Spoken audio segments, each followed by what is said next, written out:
तो इच यशा नाम ताल। ई का मतलब इकार, ई वर्ण अयुन का जो ई है वो चाहे जितने उसके भेद, ह्रस्व भी है, दीर्घ भी है, प्लुत भी है ना, 18 प्रकार के इकार किए हैं। तो ई का उच्चारण स्थान तालु है, लेकिन 18 प्रकार के भेदों में वहाँ अनुनासिक भी आया है। तो अनुनासिक का मतलब ये है कि जब ई को किसी सूत्र के द्वारा अनुनासिक किया जाएगा तब, क्योंकि ई अनुनासिक नहीं है, अनुनासिक वर्णों में ये सब नहीं आते हैं। अनुनासिक संज्ञा करने वाला मुख नासिका वचनो ई का जब उच्चारण करते हैं तो इसमें नासिका का सहयोग नहीं लगता है।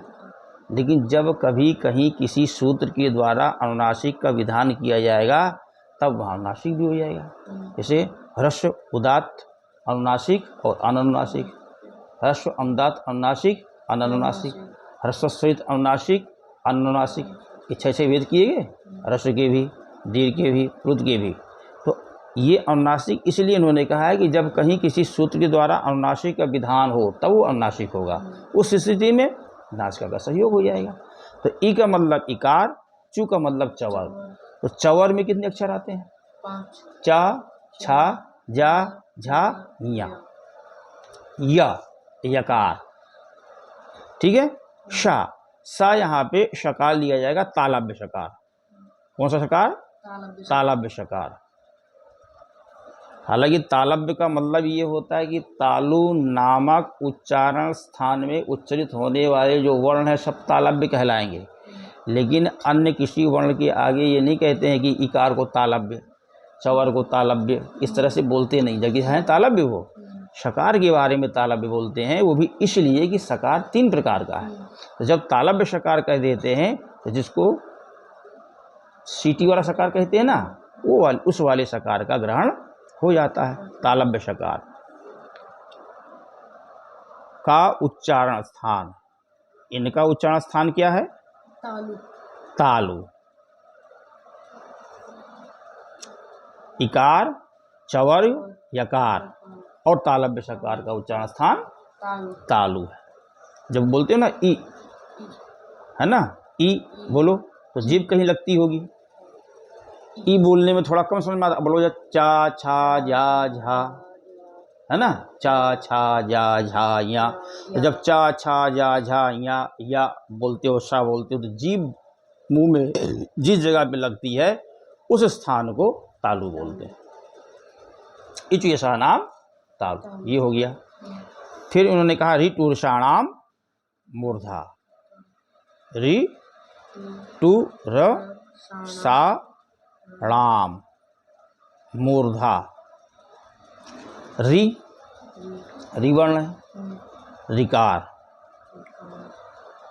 जितने भी भेद, ह्रस्व हो, दीर्घ हो, प्लुत हो, सभी का उच्चारण स्थान मूर्धा होगा, रिकार। टू का मतलब टवर्ग, टू का मतलब और टवर में कितने अक्षर आते हैं? 5। टा, ठा, डा, ढा, रा, इन वर्णों का। रा को रकार नहीं कहेंगे। रा ऐसा वर्ण है जिसके आगे कार प्रत्यय न होकर के इफ प्रत्यय होता है, रा को रेफ बोलते हैं, रेफ, रा से रेफ। और शा यहाँ पे मूर्धन शकार लेना है। कैसा शकार लेना है? मूर्धन्य। तो मूर्धन्य का तो मतलब होता है मूर्धा नामक स्थान में उच्चरित होने वाले ये जितने रिकार, टवर्ग में आने वाले अक्षर, रेफ, ये सब मूर्धन्य है।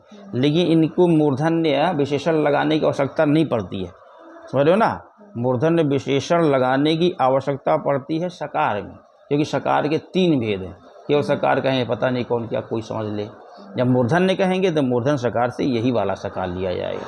तो मूर्धन्य विशेषण यहाँ पे लगा देते हैं, क्योंकि विशेषण का नियम है संभव व्यभिचाराभ्याम स्याद विशेषण मर्थवत। जहाँ संभव हो, जहाँ व्यभिचार हो, वहीं विशेषण लगाना सार्थक होता है। तो मूर्धन्य शकार का उच्चारण स्थान क्या है? मूर्धा, ठीक है ना। ठीक है। लृतुलसानाम दंता, लृतुलसानाम दंता।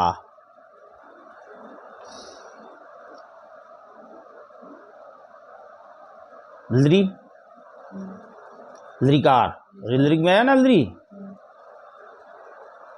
लृ वर्णस्य द्वादस्तस्य दीर्घाभावात्। लृ कितने प्रकार का होता है? 12 प्रकार का। ह्रस्व और प्लुत, दीर्घ नहीं होता है। तो चाहे लृ ह्रस्व हो चाहे दीर्घ हो, इसका उच्चारण स्थान दंत होगा। लृ का मतलब लृकार, तू का मतलब तवर।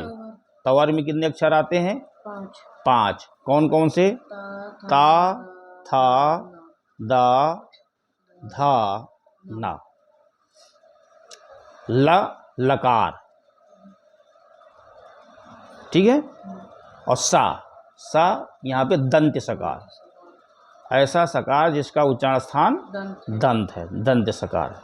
यहाँ पर भी सकार के आगे विशेषण लगा दिए ताकि स्पष्ट रूप से समझ में आ जाए कि नहीं, यहाँ दंत सकार।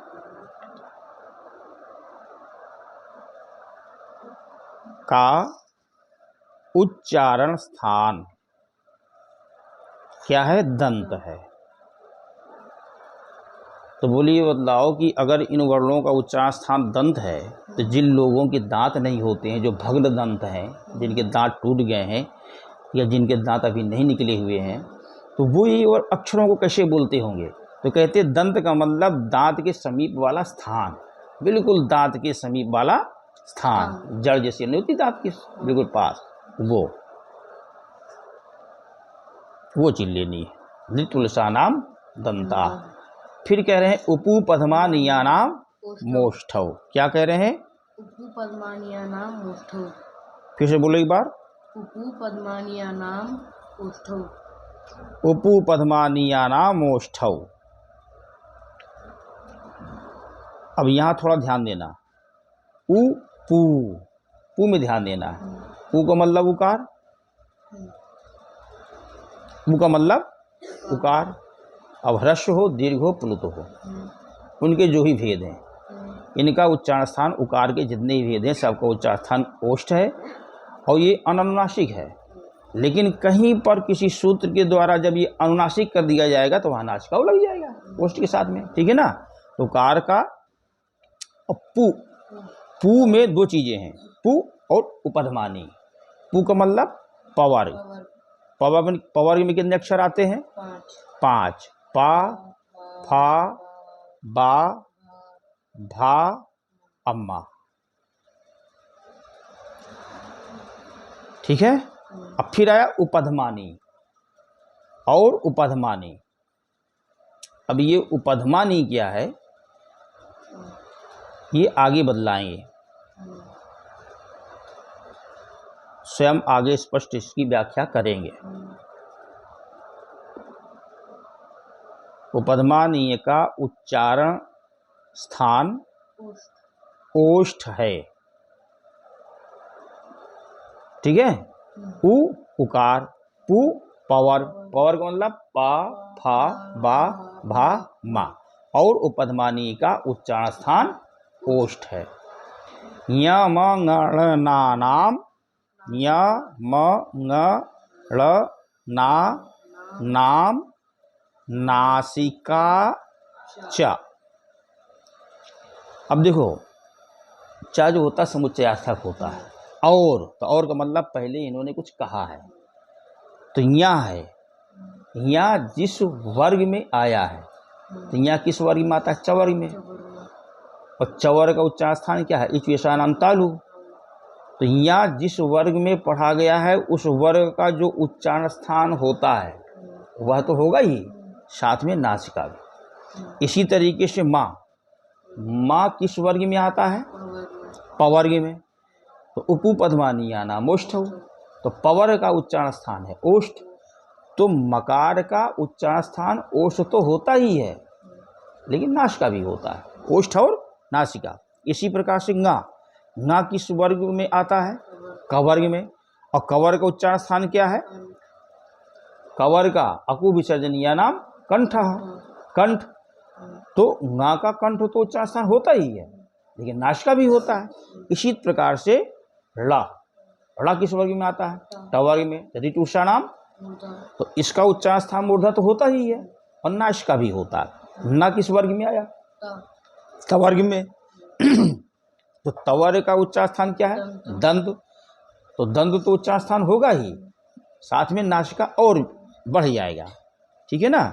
तो इस प्रकार से या मा ङा ला ना ये अक्षर जिन जिन वर्गों में आते हैं उनका जो उच्चारण स्थान होता है वह तो उच्चारण स्थान होता ही है, साथ में नासिका भी होता है। ठीक है, बात समझ में आई कि नहीं आई? फिर कह रहे हैं ए दयतो कंठ तालु।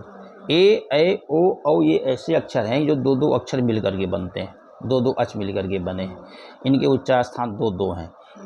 ए दय तो कंठ तालु। तो एत का मतलब एकार। ए दयतो में दो चीजें, एत ऐत। एत का मतलब एकार अर्थात ए, और ऐत का मतलब ऐकार मतलब ऐ। एत का मतलब ए और ऐत का मतलब ऐ, जिसको हम एकार और आकार कर देते हैं। इनका उच्चारण स्थान कंठ और तालु है।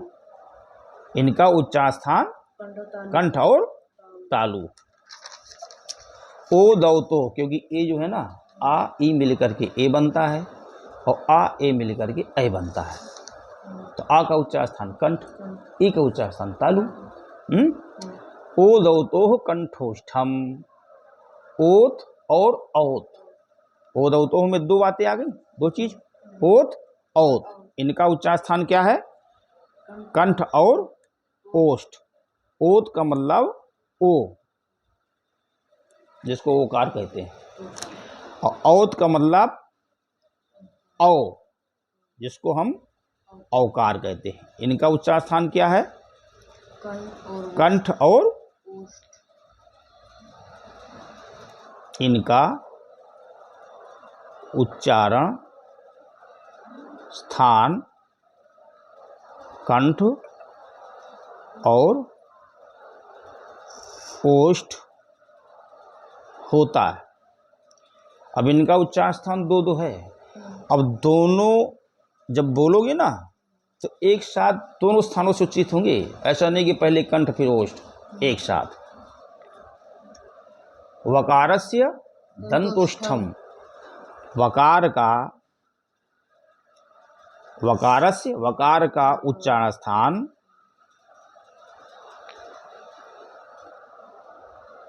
दंत और ओष्ठ है। क्या है? दंत और ओष्ठ है। किसका? वकार का।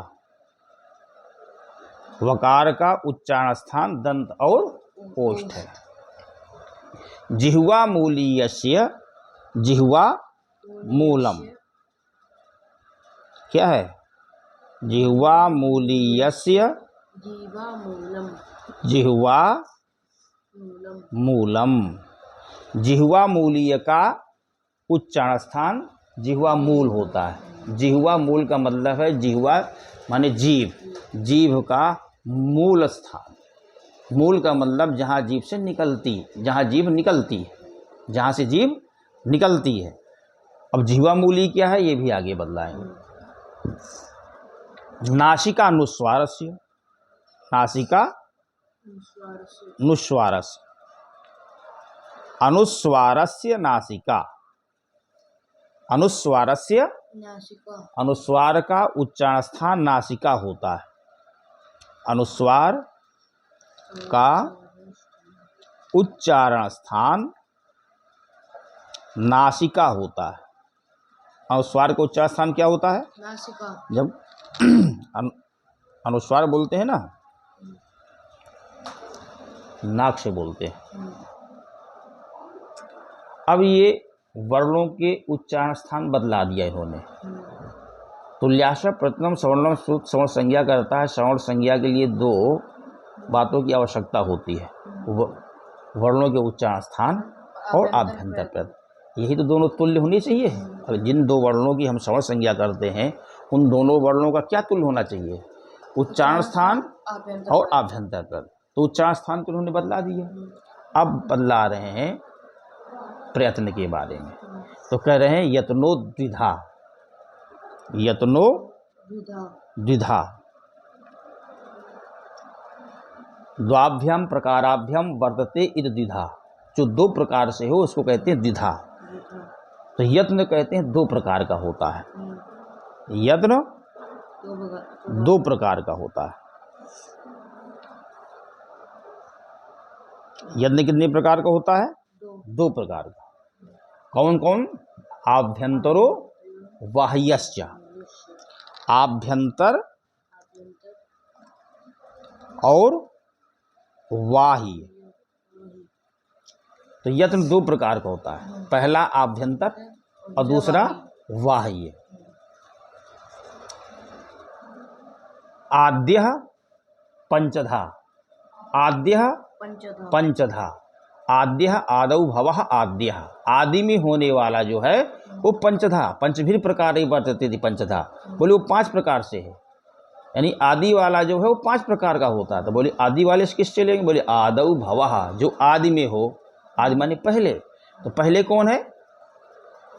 आभ्यंतर और बाह्य में से आदि पहले कौन है? आभ्यंतर। तो आद्य से ले लेंगे आभ्यंतर को। ये 5 प्रकार का होता है। आद्य पंचधा, आदौ भवः आद्यः, आदौ भवः आद्यः, आदि में होने वाला। आद्य का मतलब आदि में होने वाला। तो आदि, आदि में कौन है? आभ्यंतर। तो आद्य से हम लेंगे आभ्यंतर को। ये है पंचधा, पंचभीर प्रकारैर वर्तते इति पंचधा। ये 5 प्रकार का है। कितने प्रकार का है? 5 प्रकार का। बोले वो 5 प्रकार का कौन कौन सा है? स्पृष्टे सत, स्पृष्टे सत, विवृत विवृत, संवृत भेदात। अब इसको अलग अलग करना है। स्पृष्ट, ईषद स्पृष्ट, ईषद विवृत, विवृत और संवृत। नंबर 1 स्पृष्ट, नंबर 2 ईषद स्पृष्ट, नंबर 3 ईषद विवृत,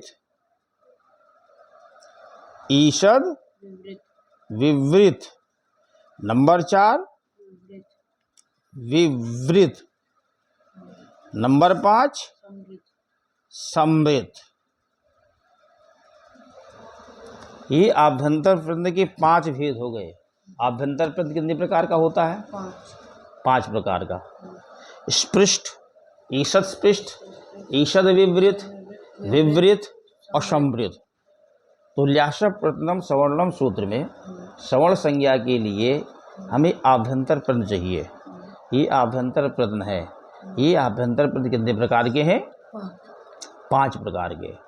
स्पृष्ट, ईषद स्पृष्ट, ईषद विवृत, विवृत, संवृत। ठीक है।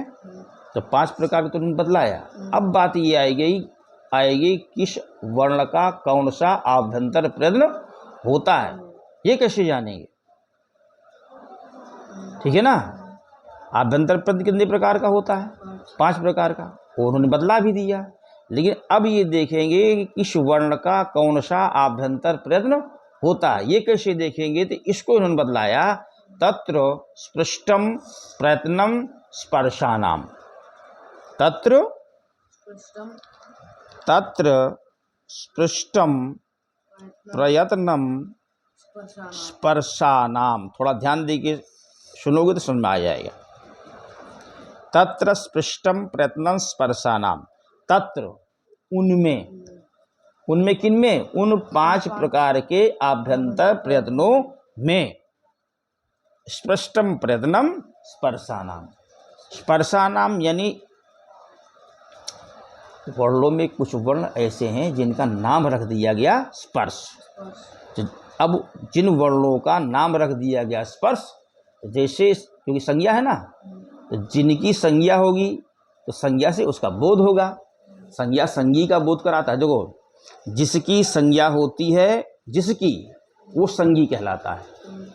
तो जिसकी संज्ञा होती है, संज्ञा से संज्ञी का ज्ञान होता है। ठीक है। तो जिन वर्णों का नाम हो गया स्पर्श, तो स्पर्श कहने से उन वर्णों का बोध हो जाएगा। अब वो बदलाएंगे किन वर्णों को स्पर्श कहते हैं। अभी तो हमें ये समझना है कि स्पर्श संज्ञक जो वर्ण है, कौन से? स्पर्श। जिन वर्णों का नाम होगा स्पर्श, जैसे स्पर्श कहोगे खट से उन वर्णों का बोध हो जाएगा। तो स्पर्श संज्ञक जो वर्ण है, तो स्पर्श संज्ञक वर्णों का स्पृष्ट नामक आभ्यंतर प्रयत्न होता है। कौन सा? हाँ, स्पृष्ट नामक आभ्यंतर प्रयत्न होता है। ठीक है ना। 5 प्रकार के जो आभ्यंतर प्रयत्न है, तो उनमें से पहला आया कौन? स्पृष्ट। बोले उन 5 प्रकार के आभ्यंतर प्रयत्न में जो स्पृष्ट नामक आभ्यंतर प्रयत्न है, वह स्पर्श संज्ञक वर्णों का होता है। किनका होता है? हाँ। फिर आगे क्या कह रहे हैं? ईषत् स्पृष्ट मंतस्थानाम। ईषत् स्पृष्ट मंतस्थानाम। ईषत् स्पृष्ट मंतस्थानाम। अब इसको समझो। अंतस्थानाम ईषत् स्पृष्टम। ईषत् स्पृष्ट मंतस्थानाम है ना। अब ये ईषत् स्पृष्टानाम, माँ में अंतस्थानाम वाला आ लगा हुआ, क्योंकि माँ आता हल प्रत्याहार में। तो माँ तो हल है, लेकिन यहाँ जो लिखा हुआ है वो माँ में अ स्वर लगा हुआ है। अब इसको हम जब अलग अलग करेंगे, तो ईषत् स्पृष्टानाम अंतस्था, ईषत् स्पृष्टम अंतस्थानाम, ईषत् स्पृष्टम अंतस्थानाम। तो अंतस्थानाम ईषत् स्पृष्टम। तो अंतस्थ कुछ वर्ण ऐसे हैं जिनकी संज्ञा की गई है अंतस्थ। अब वो वर्ण कौन से हैं जिनको अंतस्थ कहते हैं, वो आगे बदलाएंगे। अभी हमको सिर्फ ये समझना है कि अंतस्थ संज्ञक वर्ण होते हैं। तो अंतस्थ संज्ञक वर्णों का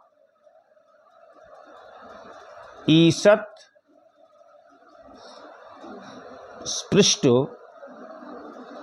आभ्यंतर प्रयत्न होता है। कौन सा प्रयत्न?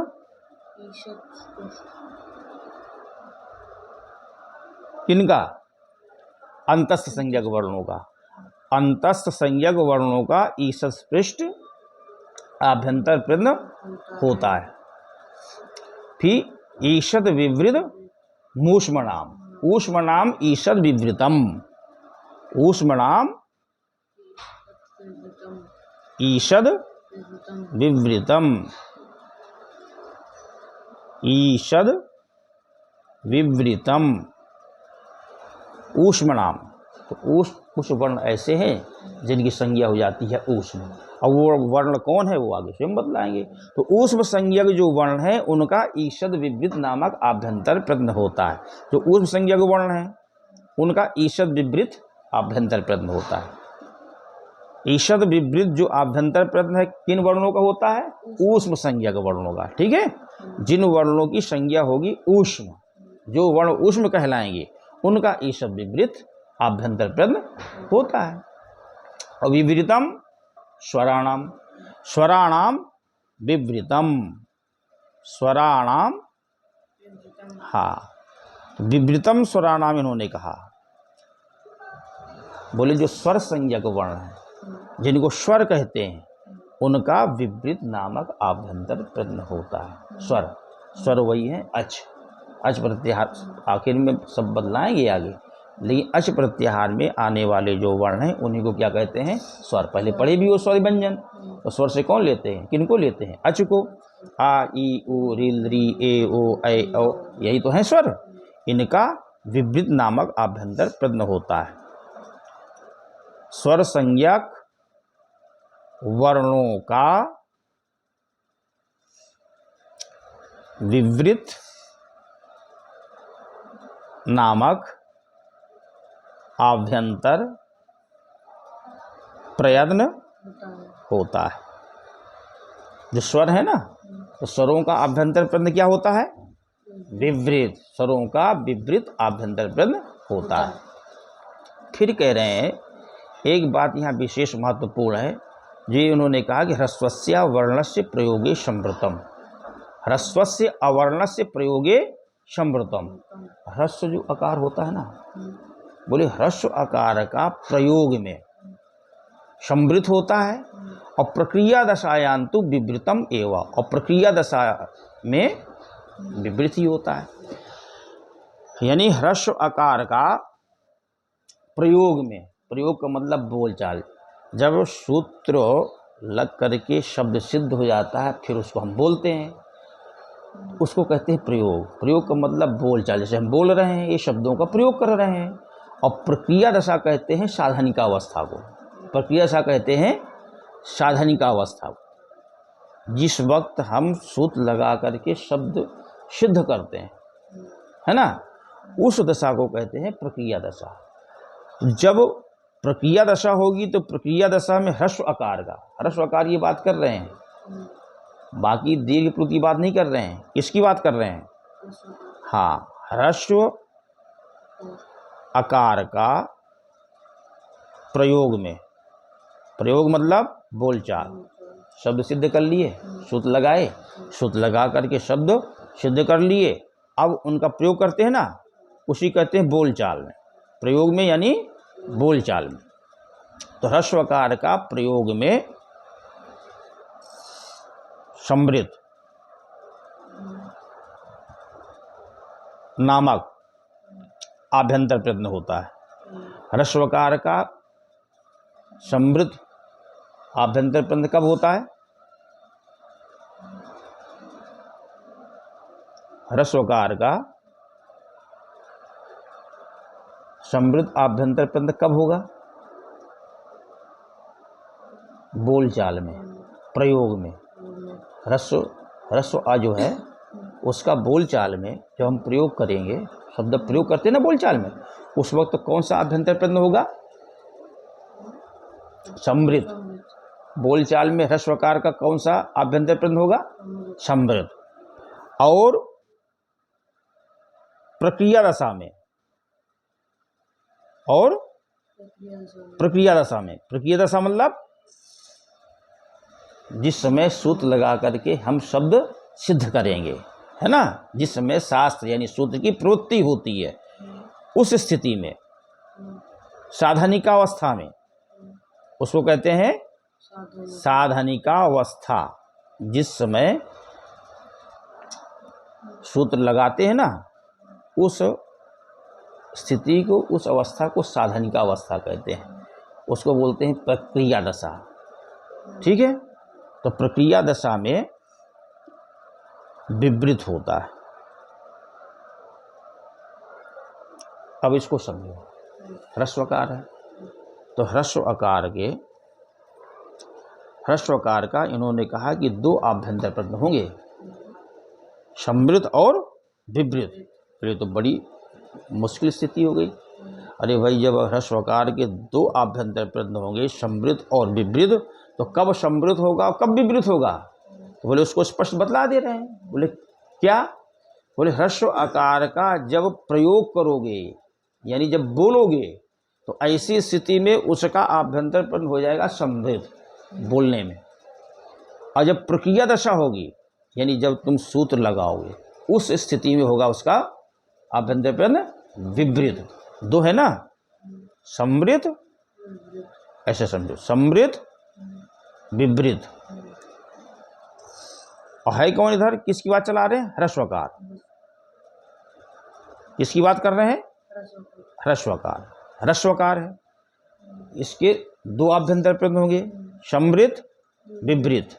संवृत कब होगा? प्रयोग में, प्रयोग मतलब बोलचाल बोलचाल में, ठीक है। और विपरीत कब होगा? प्रक्रिया दशा में, यानी साधनिका अवस्था में, ठीक है ना, साधनिका अवस्था में।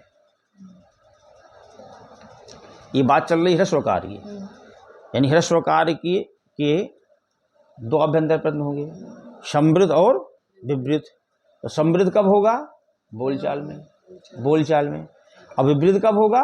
साधनिका अवस्था में, जिस समय हम सूत्र लगा करके शब्द सिद्ध करेंगे, उस समय क्या होगा? विपरीत। और शब्द सिद्ध हो गया, शब्द सिद्ध होने के बाद में क्या फिर हम बोलते हैं, उस वक्त क्या होगा? समृद्ध। तो ह्रस्व आकार का समृद्ध आभ्यंतर प्रत्यय कब होगा? प्रयोग बोलचाल में। अब विपरीत कब होगा? साधनिका अवस्था में, जिसमें हम सूत्र लगा करके शब्द सिद्ध करेंगे। तो इस तरीके से ह्रस्वस्य वर्णस्य प्रयोगे समृद्धम प्रक्रिया दशायान्तु विपरीत में हुआ। ये आभ्यंतर प्रश्न हो गए। तो वर्णों का उच्चारण स्थान, किस वर्ण का क्या उच्चारण स्थान है ना, और किस वर्ण का कौन सा आभ्यंतर प्रश्न है, ये इन्होंने बदला दिया। बात तो समझ में आ गई होगी, और इसको और थोड़ा देखना, फेरोगे तो समझ में आ जाएगा।